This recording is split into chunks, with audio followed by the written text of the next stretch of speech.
On the internet, on one of the forums dedicated to paranormal phenomena, there was a creepy story told by a user under the nickname Night Listener.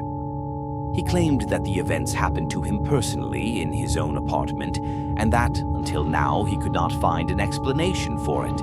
It all started with a seemingly ordinary creak, Night Listener wrote.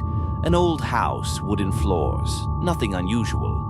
But the creaking got louder and louder, more and more insistent, as if someone was walking around the apartment in heavy boots.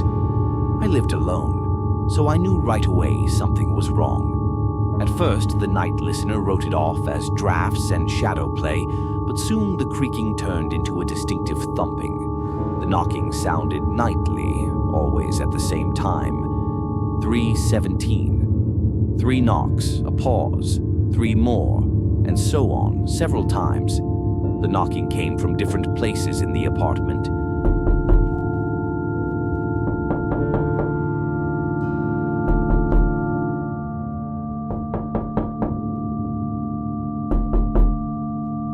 From behind the wall, from under the floor, or it seemed to come straight from the ceiling. One night, the narrator continued, I couldn't stand it and decided to check what it was.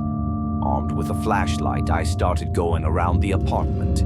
The knocking stopped as soon as I got close to the source of the sound and resumed elsewhere. It was some kind of mockery. The worst, according to the Night Listener, happened a few days later. Waking up from another pounding, he felt something cold and heavy descend on his chest. He tried to open his eyes but couldn't. It was as if someone was holding his eyelids open. The pounding continued, now very close by, seeming to be right in his ear. 3 beats, a pause, 3 more. I felt like I was suffocating, he wrote. My heart was pounding like a madman, and suddenly, in the moment between beats, I heard a whisper, quiet, hoarse, as if from the grave itself. He spoke my name.